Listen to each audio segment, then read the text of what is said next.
All right, so it's been a rough week. Not just for me. It's been a rough week. In fact, it's been a rough month for the Lakers and for a Laker fan. LeBron is dinged. His movie sucked. The team's gotten off to a pretty crappy start. And they just found out that their arena is no longer going to be named after an office supply store. And to be honest, I'm not even sure which of those things hurts the worst.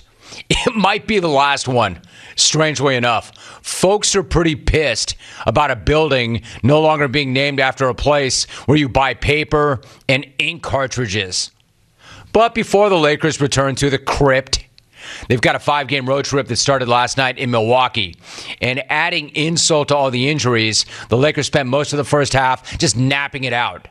Yeah, I know they turned it around in the second half, but man, there was some concerning bleep in the first half. Lakers, nice, Alvy. Not one, not two, not three. 4 cracks in one possession. My man, John Ireland on the call. Gotta love John Ireland going with an uh-oh.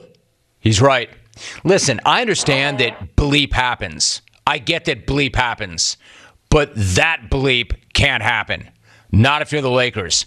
Not if you want anybody to take you seriously as a legitimate contender. I mean, great, Bron's not out there. But that's not the reason that just happened. Hell, I've got no idea how that just happened. But if that's how you're going to start that road trip, I can't wait to see how you finish that road trip.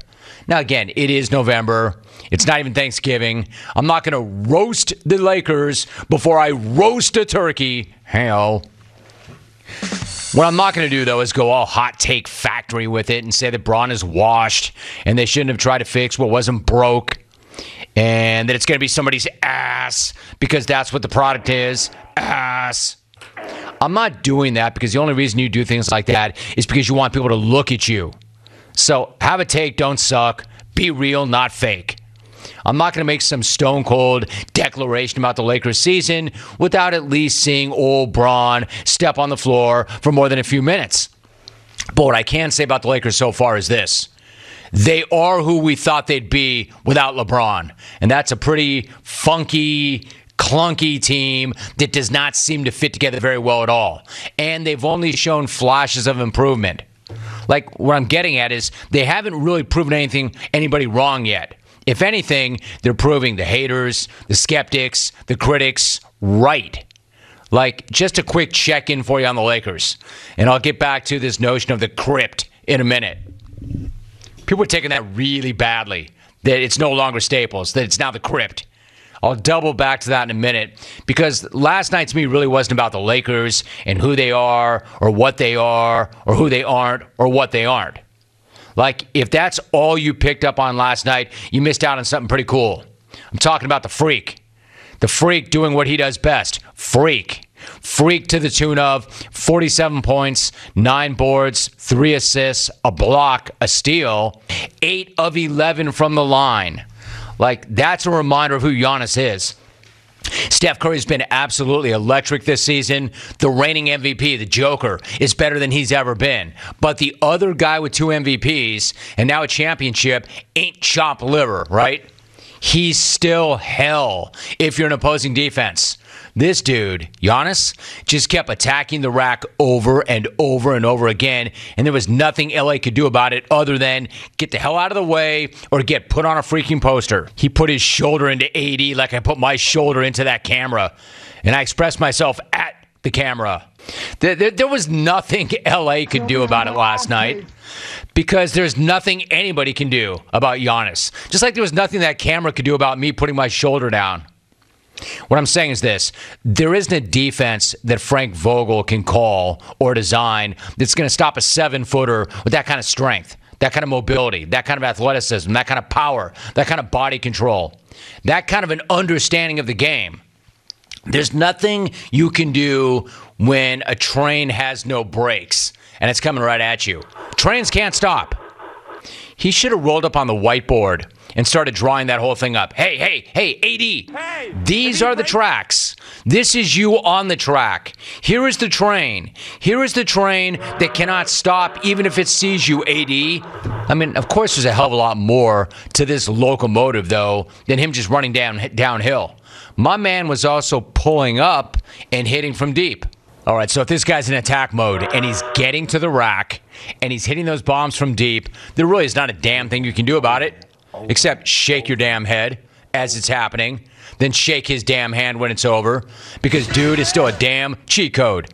And as long as he's playing like that, the Bucks will be playing into late June once again.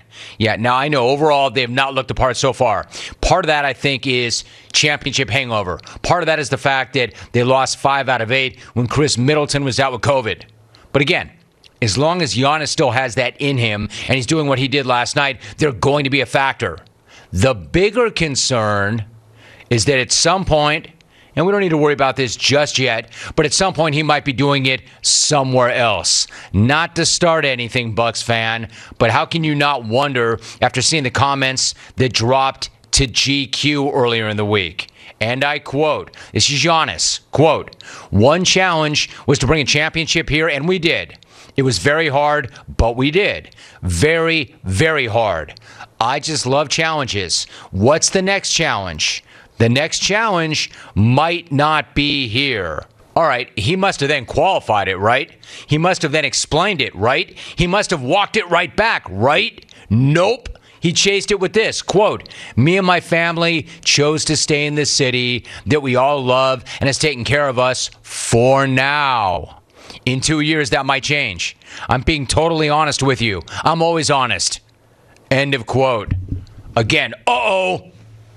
Man, sometimes honesty is not the best policy. Sometimes I'd rather you just lie to me and say, "I love it here, man. I'm never leaving." Just as this dude is reaching a new level to his already insane game, he's openly talking about maybe taking his talents someplace else. Uh-oh. Like, if you stop right there and you consider that the article was accompanied by a photo shoot of Giannis on the sand by the water, and it sure didn't look like Lake Michigan, I understand why you might be a little bit concerned, Bucks fan. I get why you might be thinking, well, he got himself a ring.